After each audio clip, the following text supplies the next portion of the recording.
皆さん、こんにちは。綾野ズジャパニーズラーニングハブの綾野です。今日はコラボゲストを呼びました。さやさんです。こんにちは。お願いします。お願いします。実は、録画する実態は3回目。はい。3回目なんだよね。ごめんなさい。私の不い手えいえ。際で不注意があって3回目になりました。本当は、前回撮った動画では恋愛について話してました。でも、2回も同じ話しちゃったので、今回皆さんにお届けするのは、私たちの間では初めてのテーマです。はい。今日はい。は、癖、悪い癖。ついついやっちゃうことですね。ついついやっちゃうことについて話したいなと思っています。あ、その前にはい。自己はい。紹介ですね。自己はい。紹介を簡単にお願いします。はい。さやです。さやです。はい。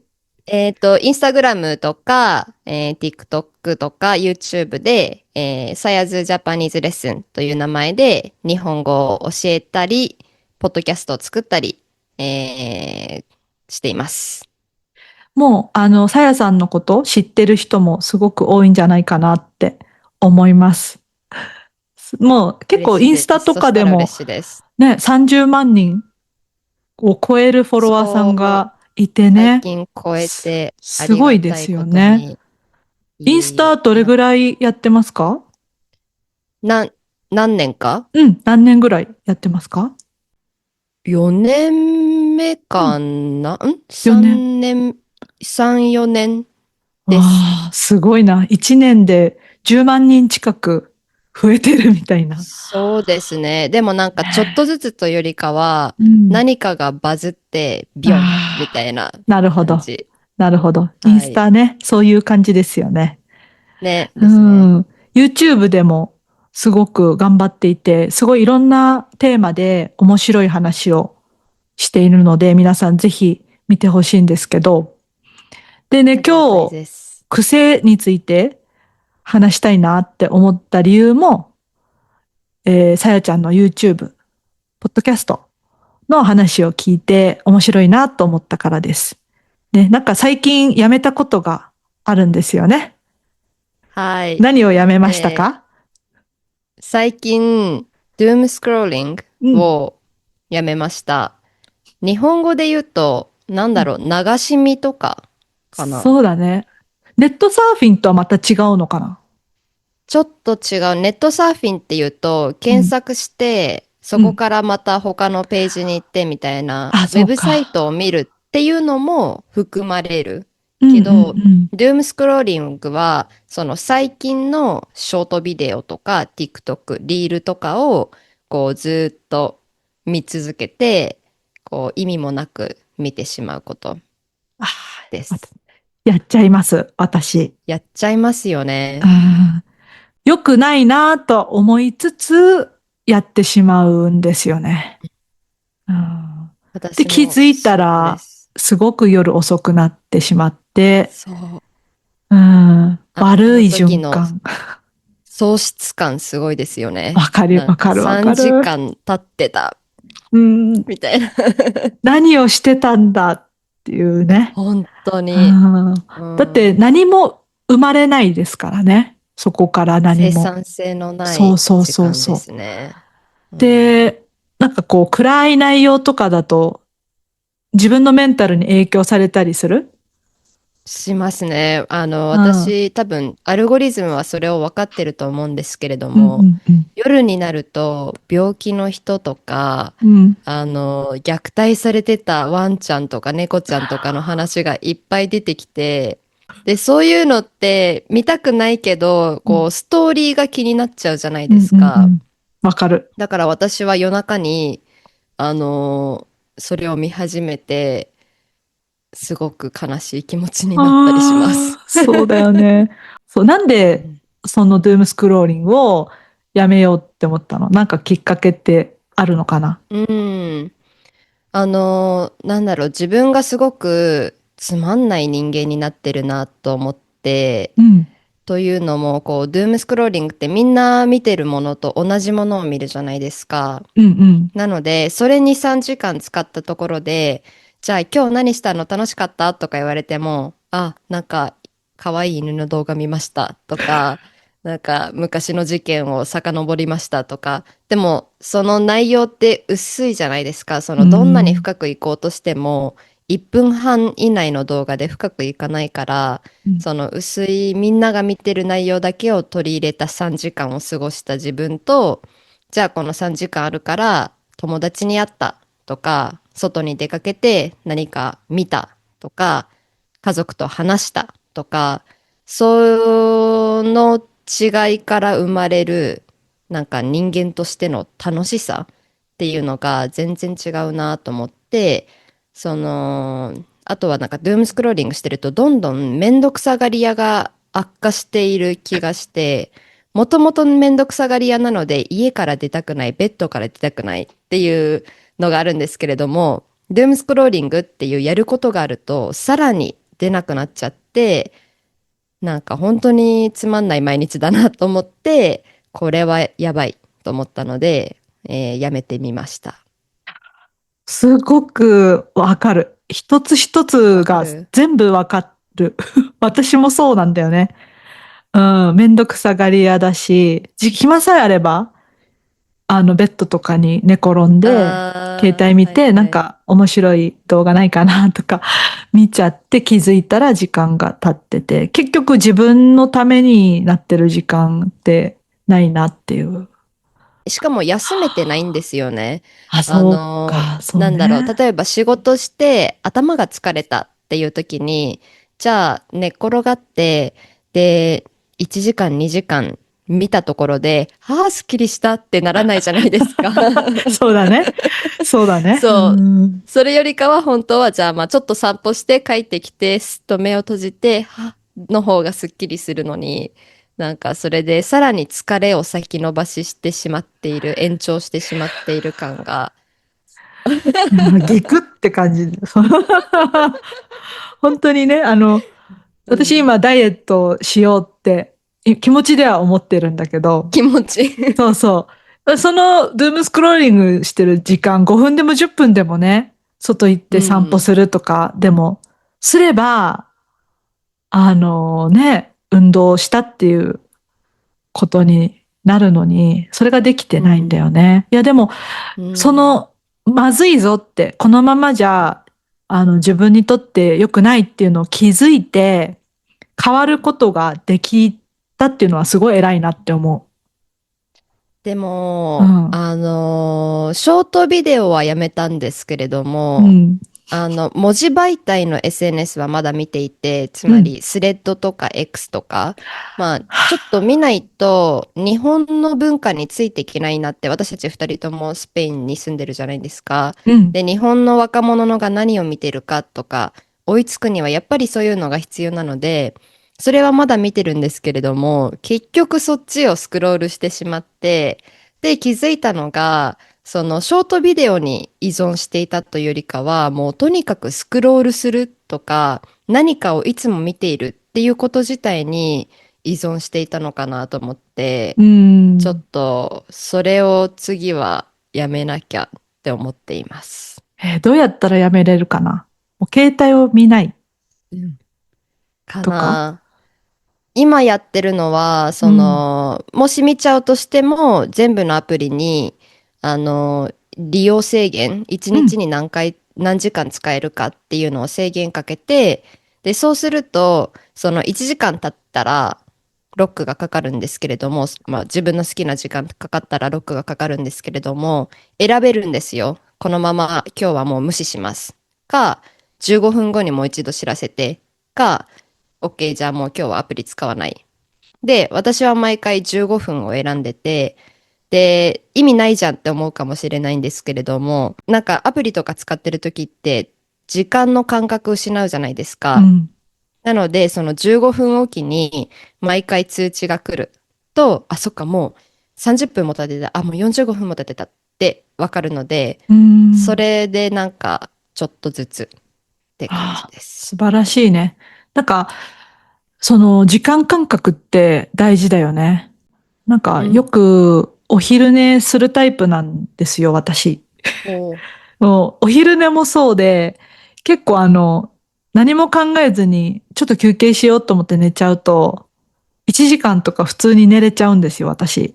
そう。あでも、あの、何分、例えば5分寝ようとか10分寝ようとか、時間を決めてやることで、なんだろう。もうちょっと他の時間に使えたり、ー、うん。生産性は高くなったかなっていうのはあるかな。私はお昼寝できない体質なので、うん。そう、羨ましいです。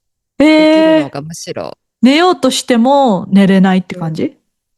そう、基本的に寝るっていうことが苦手。その一旦寝ちゃったら起きないんですけれども、その寝に入るってうん。いう行動が苦手で、本当にもうハイキングとか行って、もう疲れまくったその夜は寝れるんですけれども、そうじゃないと寝ようと思った瞬間に目がパチッってなって、うん。全然寝れないんですよ。えそれ、なんかドゥームスクローリングと関係してる？いや、と特に？思うじゃないですか。うん。多分影響は強いです。そのうん。寝れないっていう時にドゥームスクローリングをしたらもうさらに寝れない。それは絶うん。対なんですけれども、そうじゃなくてもその寝れないかもしれないっていうこと自体が、もしくは寝ないといけないっていうプレッシャーをこうどんどん感じちゃって、本とか読んでて、ああもう眠いって思って寝ようと思って目を閉じた瞬間にパッみたいな。えそう。だからお昼寝本当に？も、うん。なんだろう。じゃあ、お昼寝こそ1時間とか2時間とか決めたら、じゃあ1時間のうちに寝ないといけないんだって思っちゃって、絶対寝れないであ、す。本当に不思議だわ、それは。私はあ、ね、うん、なんだろう、お昼寝しようと思うじゃん。で、ベッドうん、に入ります。でも、うん。5秒後ぐらい、5秒後ぐらいにはもう、いびきかいてるらしいです。でそう、も羨ましいっ私はそうて言われる。いう人っうん。て、そう、羨ましい。本当に、人生勝ち組だと思っていて、なぜかというと、多うん。分、無駄になんかこう、いろんなこと考えて不安になったり、心配になったりしない人なのかなって思ってて、実際そうですか？そうだね。まあもちろん心配事とかするけど、割とあまり小さいことは気にならないタイプかな。例えばそうん。の、1時間後に起きないといけないってだけでこう、緊張しちゃうとかそういうのはない？ああ、全然ないね。ああ、いいな。本当にないな。そう考えたこともなかった。で、今聞いて、あ、そういう感じ方うもん、あるんだなって、うん、あるんです。思った。やっぱ、こんなめんどくさいあことをしている人もいるんであ、す。大変だよ、でもそれは。不眠症ねえ。になったりする？あ、全然する。するん全だ。然するから、もうなんか、一日を、その、夜寝れるようにプログラムするんです。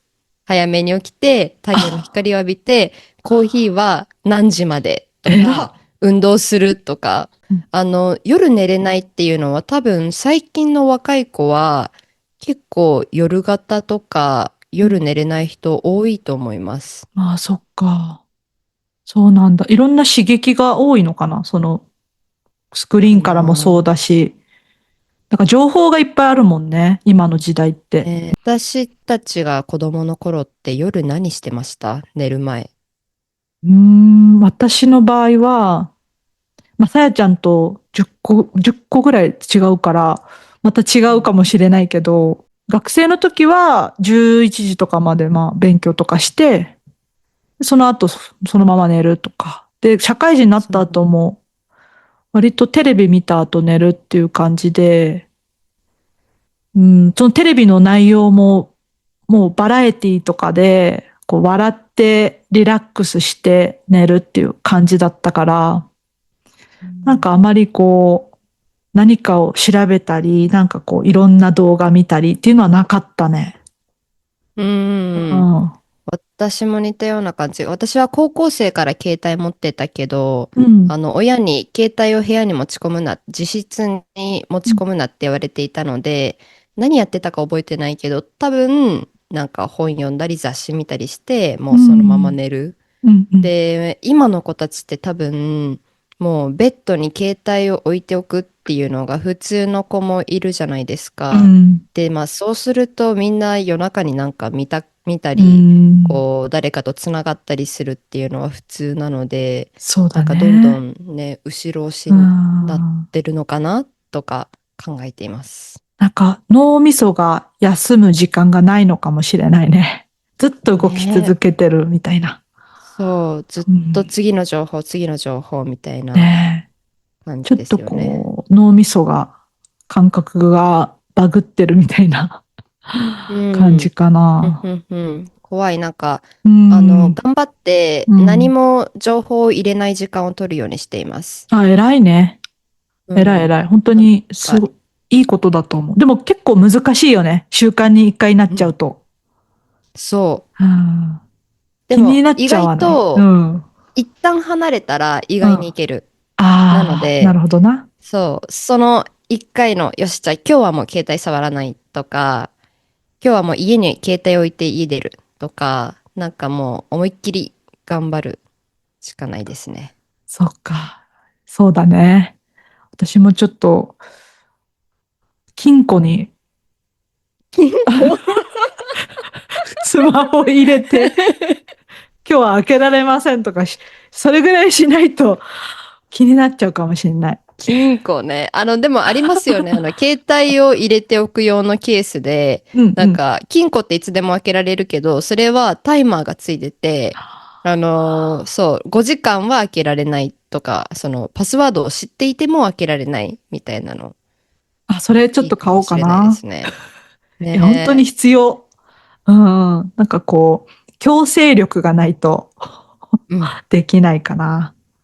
綾そ野さんう。うはん。お子さんにはなんうん。かルール決めてます？携帯の使えるルールみたいああ、な。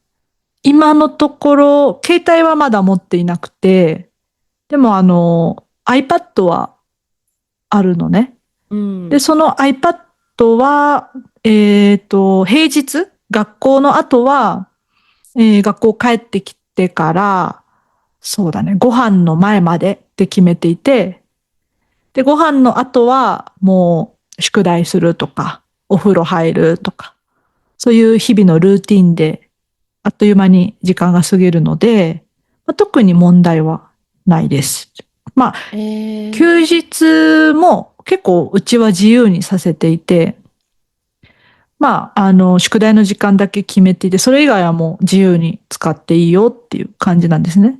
で、うん。その理由が、まあ、ダメって、iPad ばっかり見ちゃダメって言うと、具体的じゃないのと、まあ、ダメっていう、こう、なんていうのかな、いうのがちょっとこう、制限がかかっちゃうと逆に、やりたい、やうりたいっん。ていう欲求が育っていくっていうので、こう、こっそり見てしまうとか、なんかこうずる賢さとかが生まれちゃうかなっていうので、まあ割と自由にさせていて、まあでもやるべきことはちゃんとしようねっていう約束はあっうて、結ん。構そういうルールが一応あるので、子供たちは決まった時間になったらもうスパッとやめるし、うん。一切見ようともしないし、やっぱ今んところそれえは機能してるかなとは思素晴らしい。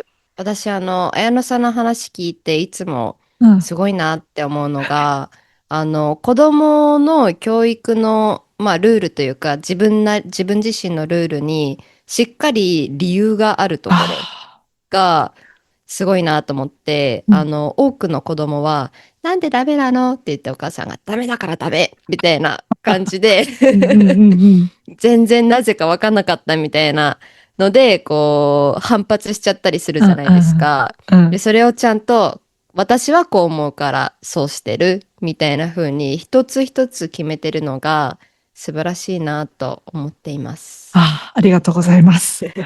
これからね、特に上の子が思春期に近づいていくから、そういう今のうちからそういう理由を言って、こう、納得してっていうサイクルがあったら、ちょっと今さっきさやちゃん言ってたように、なんでおかしいじゃんっていう反抗はないかなとは思うので、引き続き頑張りたいと思います。素晴らしい。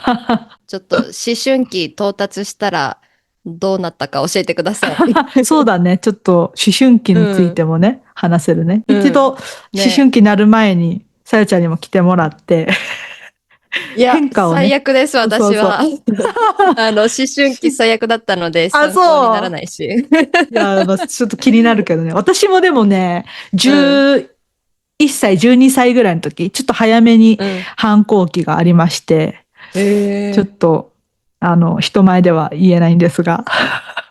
そうそうそう。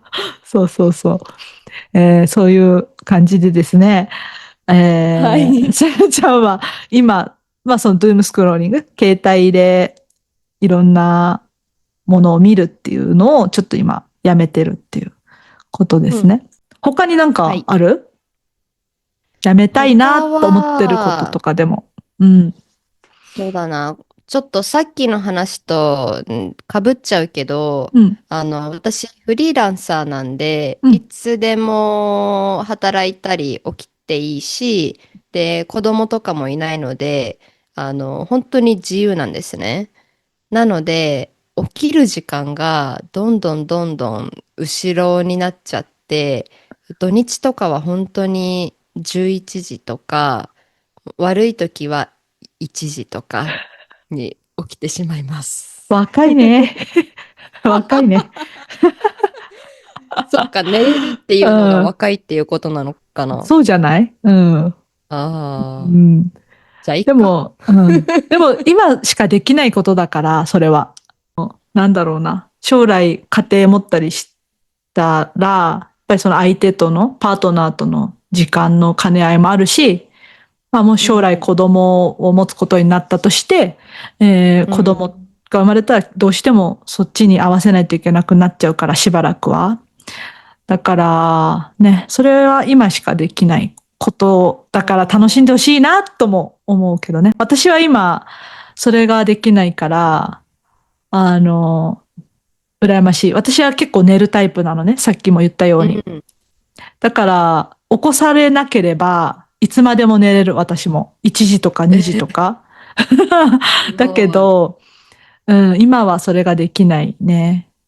そうそうそう。それが辛いとかは全く感じないけど。私は、朝、効率がいいんですよ、私自身が。その仕事の効率とか、朝の気分とかいいのに、朝起きないせいで、いい時間を失ってるみたいな。で、朝活ってあるじゃないですか。うん。あれやりたくて、前、綾乃さんがお子さんと朝活してる、なんか、カフェかどっかで宿題みたいなはい朝はいはい。活を見たことがあるんですけれども、うん。いいな、なんか朝からちょっと早めに起きて、ちょっと何々やってって、10時とかにはもういろんなことが終わってるみたいな。うん。いいなって。いやでもね、それができた時のうん。朝の気分は本当に最高。でしょ？ うん。本当に最高だね。うん。いつもできてないんだけど、できた時はすごい気分がいいね。私もだから朝活できるだうん。けしようと思うんだけど、今どうしてもうん。ね、夜寝るのが1時ぐらいになっちゃうから、えできるだけ朝寝ちゃいたいなって思ってしまうので、あそう。本当はね、6時とかに起きて、静かなソフあ、ァーで本を読むとか、憧れるコーヒね。ー飲みながら、そうそうそうそう。いいです憧れるね。ね。なんかみんすごい、なが起きそう、出す前に。静かで、外はまだ暗くて、で、お湯を沸かす音が静かな部屋で聞こえてきて、ああ、ぼーっとしながらそれを待っってみたいな。そうそああ、う。いいなー。まあ、それ起きちゃねったらいいですけれども、え。うなんか、それん。をするために起きたいかどうかって言ったら、ちょっとね。そう、そうなんだよね。そ時間があったう。ら寝たいうん。なって思っそうなんだちゃいますよね。からね。うん。逆うん、に起きることがストレスになっちゃったらね、元も子もないからね。そう。あ、そう。じゃあ、いっか。そうそうそうそう。大丈夫、大丈夫。そう。そ綾野さんう。うん。はありますか？なんか、悪い癖とか。悪い癖ね。まあ、漫画を読むんだけど、うん。ついつい課金しちゃうね。ああ、なるほどお金をね。かけちゃうんだよね。漫画、オンラインの、アプリで漫画を読むんですけど、うん。無料でね、読める漫画もすごい今多いのね。例えば1日、えー、一つだったら無料ですみたいな。うん。そういう漫画いっぱいあるから、待てばいいんだけど、うん。続きが気になっちゃって、課う金しちゃうっん。ていう悪い癖がありますね。うああ、ん。どんな漫画読んでるんですか？私はね、少女漫画が好きで、うん。そうだね。恋愛ものが多いね。現実世界じゃない面うん。白さふんふがんふん。あるね。そうちょっとね、課金はね、旦那にも、うん。バレたので、内緒でやってたんですね。内緒でやってたんですけど、バレたので、もうやめようと思います。おー。お金関係で言ったら私うん。はウーバーイーツですね。あ、ウーバー頼んじゃう？うん。スペイン高くない？高いですよ。高いよね。で高いも、うし、なんん、か、頭悪いというか、自分、アホだなっていつも思っちゃうのは、その、ラーメンとかって日本で700円とかで美味しいの食べれるじゃないでうん、すか。うん、うで、こん。っちはなんか12ユーロとか、もう日本の倍の値段で、しかも毎回食べて、うわ、日本の方がいいなって思うって知ってて、毎回デリバリーしちゃって、なんて無駄なお金だって思うんですけれども、う私料理ん、があんまり好きじゃないので、うん、うん。デリバリーがやめられないです。ああ、そうね。一人暮らしだと、なんか、作るのも食材を買ってくるじゃん。で、うん。食材で、こう、一気に作ればいいんだけど、こう、ちょうん。っとずつ作ったりすると余ったりすることも多いかそら、なんかこう、ね、うまくやりくりするのって結構難しいよね。一人暮らしのう。ね、時の料理って。難しいし、これは、一人暮らしじゃなくて家族でもそうだと思うんですけれども、次に何を食べるかを決めるのって超ストレスになりません？めっちゃストレス。ですよね。めっよちゃストかった、分かってレスよ。もらえて。はあ、だから、インスタとかでさ、なんかそうん。の、料理の、投稿してる人結構いっぱいいるじゃん。うん。あの人たちって本当すごいなと思うもん。すごい。うん。どうしてそんな案が出てくる？ねえ。そ私、もしも考えつかなかったら、う。うん。もう自分一人なのでいいやと思って、なんか、英語では Girls Dinner とか言ううん。んですけれども、なんかもうチョコレートとチーズとはカップラーメンと、みたいな、本当にもうあるもの全部合わせたみたいな感じでうん。も全然いいんですけれども、うん。お子さんいると、家族がいると、毎日やんないといけないんですもんね。そうだね。そう。だから、辛いなまあ、必要がないときは同じようぁ。うに、ん。本当にご飯の上にふりかけかけるだけとかいうことはある。ううん。ん。そうそうそう。ふりかけそういう日も大事。最強ですよね。最強最強。ふりかけと納豆うん。もあればどうにかなそう。る。そうだね。そう。じゃあ、皆さんもね、何か直したいなと思ってる癖とかありましたら、ぜひコメントで教えてください。はい。はい。ということで、今日急にね、このテーマ面白そうと思って話したんだけど、面白かったです。ね、なんうん。か全然まだまだ出せるので、ぜひそう今度そう。続ね。編やりましょぜひぜひよろしくお願いします。はい。はい。今日はありがとうございました。こちらこそありがとうございはい、ました。ありがとうございました。じゃあ皆さんも見てくれてありがとうございます。さよなら。またね。バイバイ。ありがとう。ありがとうございます。